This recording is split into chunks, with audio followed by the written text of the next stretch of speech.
Selamat datang kawan-kawan semua. Dalam video kali ini saya akan membahas rekonfirmasi posisi Pancasila Hafiz Islam oleh Suratno, Universitas Paramadina, Jakarta, Indonesia. Terutama dalam konteks perubahan politik yang terjadi pada peristiwa yang terjadi setelah jatuhnya rezim Soeharto pada tahun 1998. Perubahan ini tidak hanya membawa semangat demokrasi, tapi juga memunculkan berbagai tantangan baru, terutama dari kelompok-kelompok Islam radikal dan konservatif, yang berupaya mengganti Pancasila sebagai dasar negara. Maka dari itu, mari kita telusuri lebih dalam bagaimana sejarah dan ideologi ini saling berinteraksi. Pada bagian yang pertama, saya akan membahas kebangkitan Islam radikal. Setelah rezim Soeharto runtuh, Indonesia mengalami perubahan besar dalam landscape politik dan sosial. Kebebasan yang lebih besar dimanfaatkan oleh berbagai kelompok, termasuk kelompok Islam konservatif dan radikal. Mereka mulai mengemukakan agenda-agenda yang berani, seperti penerapan syariat Islam dan pendirian negara Islam.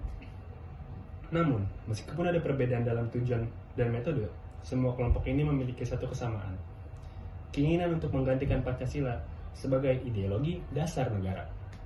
Sejarah mencatat bahwasannya para pendiri negara adalah dalam proses panjang yang penuh perdebatan sepakat bahwa Indonesia adalah negara yang didirikan berdasarkan Pancasila. Ini bukanlah keputusan yang mudah. Banyak kompromi yang harus dibuat antara berbagai kelompok yang memiliki pandangan berbeda, termasuk kelompok Islam dan nasionalis. Pancasila sebagai hasil dari kompromi tersebut menjadi simbol persatuan bagi rakyat Indonesia yang umatnya beragam. Selanjutnya, untuk bagian kedua saya akan membahas kompromi sejarah. Pancasila lahir melalui proses diskusi yang intens dan penuh dengan ketegangan. Dalam sidang yang diadakan oleh Badan Penyelidik Usaha Persiapan Kemerdekaan Indonesia atau disingkat BPUPKI, muncul dua aliran besar. Satu, yang ingin menjadikan Indonesia sebagai negara Islam, dan satu lagi yang menginginkan pemisahan antara urusan agama dan negara. Para nasionalis berpendapat bahwa menjadikan Indonesia sebagai negara Islam akan mengabaikan keberadaan dan hak-hak non-muslim yang juga berjuang untuk kemerdekaan.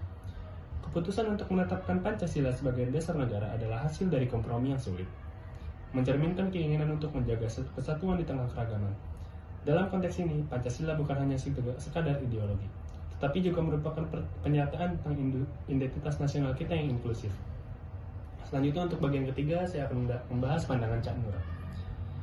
Salah satu tokoh yang memberikan pandangan penting tentang hubungan antara Pancasila dan Islam adalah Nurholis Madib, atau yang lebih dikenal dengan sebutan Cak Nur. Ia berpendapat bahwasanya Pancasila dapat dilihat sebagai solusi bagi umat Islam di Indonesia.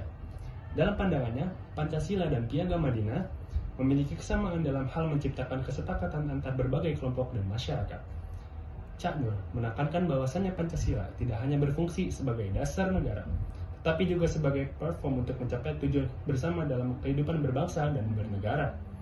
Dia berargumen bahwa nilai-nilai Pancasila sangat sesuai dengan ajaran Islam, terutama dalam upaya menciptakan masyarakat yang adil dan beradab. Selanjutnya, kita memiliki tantangan moral. Namun, tantangan yang dihadapi Indonesia saat ini bukanlah Pancasila itu sendiri, tapi bagaimana penerapan nilai-nilainya dalam kehidupan sehari-hari. Dalam beberapa tahun terakhir, kita telah menyaksikan munculnya berbagai masalah, seperti korupsi, kolusi, dan praktek-praktek kekerasan yang semakin marak. Ini semua mengancam keadilan sosial dan merusak tatanan yang telah dibangun oleh Pancasila. Umat Islam sebagai mayoritas di Indonesia memiliki tanggung jawab besar untuk berkontribusi dalam menegakkan nilai-nilai Pancasila. Ini bukan hanya tentang mempertahankan ideologi, tapi juga tentang menerapkannya dalam tindakan nyata yang membawa manfaat bagi seluruh rakyat Indonesia. Kesadaran akan pentingnya moralitas dan etika dalam penerapan nilai-nilai Pancasila sangatlah diperlukan untuk menciptakan masyarakat yang damai dan sejahtera. Kesimpulannya, Pancasila bukan hanya sekadar dasar negara, tetapi juga merupakan cerminan nilai-nilai moral yang harus kita terapkan dalam kehidupan sehari-hari. Dalam konteks yang semakin kompleks ini, marilah kita jaga Pancasila sebagai fondasi negara yang plural dan adil. Maka dari itu, video ini mengajak kita untuk memahami betapa pentingnya Pancasila dalam menjaga kesatuan dan keadilan sosial di Indonesia. Mari kita berupaya untuk menerapkan nilai-nilai Pancasila dalam kehidupan sehari-hari agar dapat menciptakan masyarakat yang adil dan harmonis.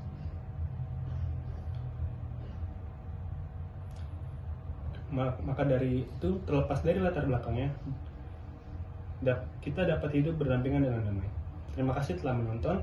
Mari kita terus berkomitmen untuk mewujudkan Indonesia yang lebih baik. Terima kasih.